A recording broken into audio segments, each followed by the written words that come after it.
അമ്മ മെലിഞ്ഞു പോയിരുന്നു അമ്മേ? അമ്മയുടെ ദേഹം ശോഷിച്ചു പോയിരുന്നുവോ? മലമയീ ശയ്യാച്ച സാംവത്സരി, എന്റെ മലമൂത്രത്തെ അമ്മ കൊല്ലക്കണക്കിന് കാലം ശയ്യയാക്കിയിരുന്നുവോ? ഇന്നത്തെ പാഠപുസ്തകങ്ങൾ ഇതൊന്നും തെരഞ്ഞിട്ട് കാര്യമില്ല.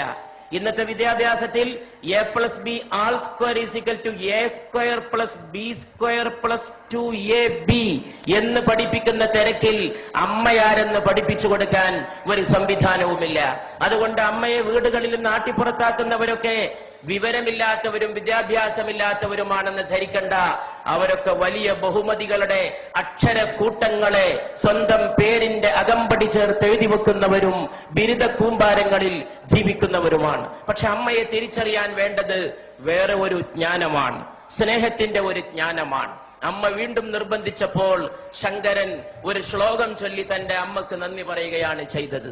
നമസ്തേ നമസ്തേ ജഗന്നാഥ വിഷ്ണു, നമസ്തേ നമസ്തേ ഗദാ ചക്രപാണേ, നമസ്തേ നമസ്തേ പ്രപന്നാർത്തിഹാരിൻ, സമസ്താപരാധം ക്ഷമസ്വാഖിലേശം, മുഖേ ചന്ദ്രഹാസം നഖേ ചന്ദ്രഭാസം, കരേ ചാരു ചക്രം സുരേഷാഭിവന്ദ്യം, ഭുജംഗേ ശയാനം ഭജേ പത്മനാഭം എന്ന് മകൻ ചൊല്ലുമ്പോ അമ്മയുടെ രണ്ട് കണ്ണിൽ നിന്നും കണ്ണുനീരിന്റെ പ്രവാഹമായിരുന്നു.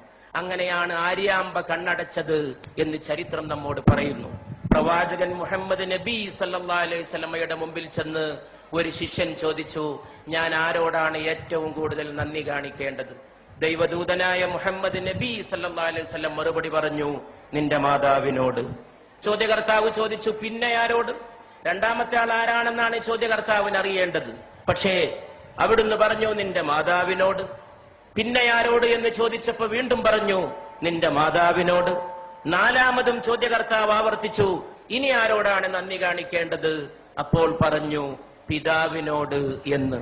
3 വട്ടം മാതാവും 4ാമത് മാത്രം പിതാവ് പോലും കടന്നു വരുന്ന വ്യാഖ്യാനമില്ലാത്ത, വർണ്ണിക്കാൻ കഴിയാത്ത സുഹൃതത്തിന്റെ പേരാണ് അമ്മ എന്ന് പറയുന്നത്. ഒരു കുഞ്ഞ് ജന്മം പ്രാപിച്ച് കുഞ്ഞിനെ അമ്മ മടിയിലിരുത്തി കുഞ്ഞിന്റെ ചുണ്ടിൽ, നമ്മുടെയൊക്കെ ചുണ്ടിൽ ആദ്യത്തെ ദാഹം വൈദ്യുതി തരംഗം പോലെ ത്രസിക്കുമ്പോൾ, അതൊരു ഇലക്ട്രിക് വേവ് പോലെയാണ്.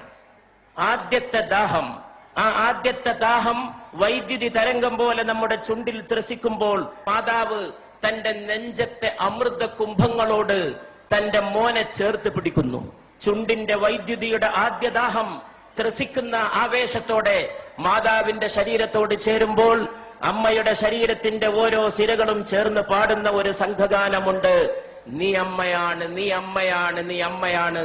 ഞാൻ വിശ്വസിക്കുന്നു ഈ ലോകത്തെ ഏറ്റവും വലിയ കലാമുഹൂർത്തം ആ സന്ദർഭമാണ്. The best artistic moment of human life, മാനവ ജീവിതത്തിന്റെ ഏറ്റവും ഉത്കൃഷ്ടമായ കലാമുഹൂർത്തം. അത് അമ്മയ്ക്ക് മാത്രം വശമുള്ളതാണ്, അതാർക്കും അവതരിപ്പിക്കാൻ കഴിയില്ല. ആ അമ്മയെ ആട്ടിപ്പുറത്താക്കുമ്പോൾ ഈ ലോകത്തെ ഓരോ മനുഷ്യനും ചിന്തിക്കാൻ കഴിയട്ടെ, 9.5 മാസത്തോളം നീ നിന്റെ മാതാവിന്റെ ഗർഭാശയത്തിൽ കഴിഞ്ഞ സമയത്ത് നിന്റെ ശരീരത്തിന് വേണ്ട ഊർജം നൽകാൻ, ആഹാരം നൽകാൻ അമ്മയുടെ ശരീരത്തിൽ നിന്നൊരു കേബിൾ വയറിട്ട് നൽകിയിരുന്നു നിന്റെ ദേഹത്തേക്ക്. ആ കേബിൾ വയറിലൂടെ നിനക്ക് ആഹാരം നൽകിയിരുന്നു, അന്നം നൽകിയിരുന്നു. അതിലൂടെയാണ് നീ ശ്വസിച്ചത്, അതിലൂടെയാണ് നീ പോഷകാംശം സ്വീകരിച്ചത്. നീ ജനിച്ചു വളർന്ന് വലിയ ആളായി ആകാശം മുട്ടുന്ന രീതിയിൽ വളർന്നപ്പോഴും നിന്റെ മാറത്ത് ദൈവം അതിന്റെ ഒരു മുദ്ര ബാക്കിയുണ്ടാകണമെന്ന് തീരുമാനിച്ചു. അതാണ് പൊക്കിൽ കുഴി. മാതാവിനെ ചവിട്ടാൻ കാലോങ്ങുന്നവന്റെ മാറത്തിരുന്ന് ഈ മുദ്ര തേങ്ങണം. ആ മുദ്ര മരിക്കുന്നവരെ, 9.5 മാസത്തെ ജീവത്യാഗത്തിന്റെ മുദ്ര, മനുഷ്യൻ മരിക്കുന്നവരെ അവന്റെ മാറത്ത് കിടക്കണം എന്ന് സർവേശ്വരൻ തീരുമാനിച്ചിരിക്കുന്നു. അച്ഛന്റെ മുദ്ര പോലും വേണമെങ്കിൽ ശരീരത്തിൽ നിന്ന് മാറ്റിയേക്കാം. മാതാവിന്റെ മുദ്രയെന്ന പൊക്കിൽ കുഴി മാറ്റാൻ ഈ ലോകത്ത് ഒരു ശസ്ത്രക്രിയ കൊണ്ടും സാധ്യമല്ല. അത്ര വലിയ അടയാളമായി അത് ജ്വലിച്ചു നിൽക്കുകയാണ്. ഈ നാട്ടിക കടപ്പുറത്ത് തടിച്ചുകൂടിയ സഹോദരങ്ങൾക്ക് മുമ്പിൽ എന്റെ വാക്കുകൾ അവസാനിപ്പിക്കുമ്പോൾ എനിക്കൊന്നേ പറയാനുള്ളൂ.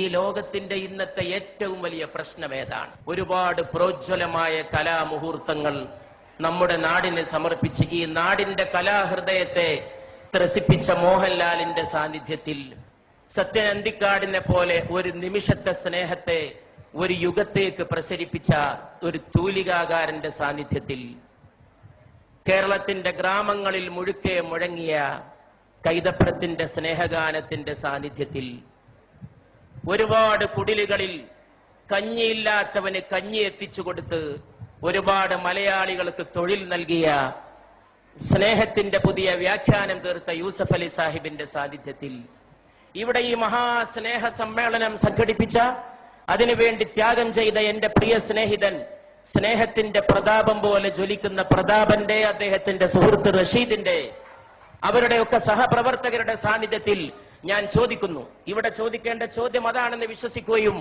അതിന് ഉത്തരം നൽകാൻ ശ്രമിക്കുകയും ചെയ്തുകൊണ്ട് ഞാൻ എന്റെ വാക്കുകൾ അവസാനിപ്പിക്കുകയാണ്. ഏതാണ് ഈ ലോകത്തിന്റെ ഏറ്റവും വലിയ പ്രശ്നം? അത് ദാരിദ്ര്യമല്ല. ഇഷ്ടം പോലെ പട്ടിണി ഇന്നും ലോകത്തുണ്ട്. എന്റെ അടുത്തൊരു ചെറുപ്പക്കാരൻ വന്നിരുന്നു, ഒട്ടകത്തിന്റെ മലദ്വാരത്തിലേക്ക് വായ ചേർത്ത് നിൽക്കുന്ന ഒരു സുഡാനീസ് ബാലന്റെ ചിത്രവുമായിട്ട്. ഒട്ടകം വിസർജിക്കുന്നതിന് വേണ്ടി ആ വിസർജ്യം ആഹരിക്കാൻ കാത്തു നിൽക്കുകയാണ്. ദാരിദ്ര്യത്തിന്റെ പരമകാഷ്ഠ, ഒട്ടകത്തിന്റെ മലദ്വാരത്തോട് വായ ചേർത്ത് വെച്ച് നിൽക്കുന്ന സുഡാനിലെ ബാലൻ. എന്നിട്ടും ഞാൻ പറയുന്നു, ദാരിദ്ര്യമല്ല ഈ ലോകത്തിന്റെ പ്രശ്നം. ഈ ലോകത്തിന്റെ പ്രശ്നം ഇന്നും ഒരുപാട് നിരക്ഷരരുണ്ടെങ്കിലും നിരക്ഷരതയുമല്ല ഈ ലോകത്തിന്റെ പ്രശ്നം എന്ന് ഞാൻ പറയുന്നു. ഈ ലോകത്തിന്റെ ഏറ്റവും വലിയ പ്രശ്നം തൊഴിലില്ലായ്മയല്ലെന്നും ഞാൻ പറയുന്നു. ഈ ലോകത്തിന്റെ പ്രശ്നം സ്നേഹശൂന്യതയാണ്. അതിൽ നിന്നാണ് വർഗീയത ഉണ്ടാകുന്നത്, അതിൽ നിന്നാണ് ഭീകരവാദം ഉണ്ടാകുന്നത്, അതിൽ നിന്നാണ് തീവ്ര സങ്കല്പങ്ങൾ ഉണ്ടാകുന്നത്, അതിൽ നിന്നാണ് മാതാവിനെ ആട്ടിപ്പുറത്താക്കാനുള്ള അവസരമുണ്ടായിത്തീരുന്നത്, അതിൽ നിന്നാണ് അച്ഛനെ അവഗണിക്കാൻ തോന്നുന്നത്. മാതാവിന്റെ കാൽച്ചോട്ടിലാണ് സ്വർഗം എന്ന് പ്രവാചകൻ പറഞ്ഞു. മാതാപിതാക്കൾക്ക് പ്രായമെത്തിയാൽ അവരോട് ഛെ എന്ന വാക്ക് പോലും പറയരുത് എന്ന് ഖുർആൻ വിലക്കി. ഛെ എന്ന ഒരു വാക്ക് മതി വേദനിപ്പിക്കാൻ. നീ നിന്റെ അച്ഛനെ തൊഴിക്കണമെന്നില്ല, ഒരു വാക്ക് മതി വേദനിപ്പിക്കാൻ. വാക്കുകൊണ്ട് പോലും നീ അവരെ വേദനിപ്പിക്കരുത്. ദൈവത്തോട് നന്ദി ചെയ്യുന്ന പോലെ നീ നിന്റെ മാതാപിതാക്കളോട് നന്ദി ചെയ്യണം എന്നും ഖുർആൻ തുടർന്ന് കൽപ്പിക്കുന്നു. അതുകൊണ്ട് പ്രിയപ്പെട്ടവരെ, ഇന്നത്തെ ലോകത്തിന്റെ ഏറ്റവും വലിയ പ്രശ്നം സ്നേഹശൂന്യതയാണ്. അത് ഓർമ്മിപ്പിച്ച വലിയ ഒരു അമ്മയെയും ഞാൻ ഓർക്കുന്നു. അത് മദർ തെരേസയാണ്. ഇന്ത്യയിലെ വലിയ ഒരമ്മ, ഒരുപാട് മക്കളെ മാറോട് ചേർത്ത അമ്മ. സ്നേഹമെല്ലാം ജയിക്കും, സ്നേഹമെല്ലാം പൊറുക്കും എന്ന് പഠിപ്പിച്ച ആ അമ്മയുടെ പേരിൽ ഈ സ്നേഹ സദസ്, ഇവിടെ കൂടിയ എല്ലാ അമ്മമാരുടെയും പേരിൽ, മോഹൻലാലിന്റെ അമ്മ ഇവിടെ വിളക്ക് കൊളുത്താൻ എത്തിയത് ഒരുപക്ഷെ ഈ മൺതരികൾ നാളെ ഓർത്തേക്കും. കാലങ്ങൾ കഴിഞ്ഞ് ഈ അമ്മമാർ വീട്ടിലേക്ക് പോയാലും നാളെ വൃദ്ധസദനങ്ങൾക്കെതിരായ ഒരു താക്കീതായി, ഇരുട്ടത്തൊരു കിരണമായി, ഒരു ഉൽഫുല്ല ബാലരവിയുടെ അരുണോദയ കിരണമായി, സ്നേഹനിരാസത്തിന്റെ അന്ധകാര സീമകളിലേക്ക് അടിച്ചു വീശുന്ന സ്നേഹപ്രകാശത്തിന്റെ ജ്വാലയായി ഈ തിരി എന്നും കത്തി എരിഞ്ഞു എന്ന് വന്നേക്കും. അപ്പോഴും നിങ്ങളും ഞാനും ഓർത്തേക്കും, നമ്മൾ രാത്രി ഉറങ്ങിക്കിടക്കുമ്പോ നമ്മുടെ പിതാവ് വന്നത്. അർദ്ധരാത്രിക്ക് ശേഷം തൊട്ടിലിൽ കിടക്കുന്ന എന്നെയോ നിങ്ങളെയോ നോക്കി അമ്മയോട് അല്ലെങ്കിൽ ഉമ്മയോട്, അച്ഛൻ അല്ലെങ്കിൽ ബാപ്പ ചോദിച്ചത്, ഉപ്പ ചോദിച്ചത്, എന്റെ മോൻ ഉറങ്ങിയോ? എന്റെ മോൻ. ഈ ലോകത്ത് ട്രാൻസ്ലേഷൻ ഇല്ലാത്ത, പരിഭാഷയില്ലാത്ത ചില പദങ്ങളുണ്ട്, അതിൽപ്പെട്ടതാണിത്. ആ സമയത്ത് പാവം മാതാവ് പറഞ്ഞിരിക്കും, മോൻ ഉറങ്ങി അല്ലെങ്കിൽ മോൾ ഉറങ്ങി എന്ന്. അപ്പൊ ഈ പിതാവ് തൊട്ടിലിൽ നിന്ന് കുഞ്ഞിനെ, നിങ്ങളെ എന്നെ വാരിയെടുത്തത്, മൂക്കോട് ചേർത്ത് ഉമ്മ വെച്ചത്, കവിളത്തും നെറ്റിയിലും ശിരസിലുമല്ല, നമ്മുടെ കുഞ്ഞിക്കാലുകൾ മൂക്കോട് ചേർത്ത് വെച്ച് ആ പാവപ്പെട്ട മനുഷ്യൻ വിതുമ്പിയത്. അതിന്റെ ഒരു സ്നേഹത്തിന്റെ മുഹൂർത്തം ഓർമ്മയുണ്ടെങ്കിൽ കേരളത്തിലെ വൃദ്ധസദനങ്ങൾ മുഴുവൻ അടച്ചിടാനും അവിടെയുള്ള വൃദ്ധ ദമ്പതികളെ സ്വന്തം വീടുകളിലേക്ക് കൂട്ടിക്കൊണ്ടുപോകാനും ഇവിടുത്തെ മക്കൾക്ക് സാധിക്കുമായിരുന്നു എന്ന് ഞാൻ വിശ്വസിക്കുന്നു. ആ സമയത്ത് ഒരു പക്ഷേ ഏതോ ഒരു കവി വിലപിച്ച പോലെ കാലവും വിലപിച്ചേക്കും. ഈ മഹത്തായ സദസ് ഞാനൊരു ഹിന്ദുസ്ഥാനി കവിയുടെ വാക്കുകളെ കൊണ്ട് ഉദ്ഘാടനം ചെയ്യുകയാണ്. घर लौट के रोएंगे माँ बाप अकेले में, घर लौट के रोएंगे माँ बाप अकेले में. വീട്ടു പോയിട്ട് അമ്മയും അച്ഛനും ഒറ്റക്ക് കരയും. घर लौट के रोएंगे माँ बाप अकेले में, മിട്ടി കെ ഖിലോനെ ഭി സസ്തേ ന ഥേ മേലേ മേ. എന്തുകൊണ്ടാണ് വീട്ടിൽ പോയിട്ട് അച്ഛനും അമ്മയും ഒറ്റക്ക് കരയുന്നത്? മണ്ണുകൊണ്ടുണ്ടാക്കിയ കളിപ്പാട്ടത്തിന് പോലും ചന്തയിൽ നല്ല വിലയായിരുന്നു. ഈ കവി വാഴ്ത്തപ്പെടട്ടെ. മണ്ണുകൊണ്ടുണ്ടാക്കിയ കളിപ്പാട്ടത്തിന് പോലും ചന്തയിൽ നല്ല വിലയായിരുന്നു. മനുഷ്യരെ നിർമ്മിച്ചൊരുക്കുന്ന മാതാവിനും പിതാവിനും ഒരു വിലയുമില്ല. ആ കളിപ്പാട്ടത്തിന്റെ വിലയെങ്കിലും അമ്മയ്ക്കും അച്ഛനും തിരിച്ചേൽപ്പിക്കുന്ന മനോഹരമായ ഒരു പ്രഭാതത്തിന്റെ നാന്ദിയാകട്ടെ ഇന്നത്തെ വൈകുന്നേരത്തെ അസ്തമയ ശോഭ എന്ന പ്രാർത്ഥനയോടെ ഞാൻ എന്റെ വാക്കുകൾ അവസാനിപ്പിക്കുന്നു.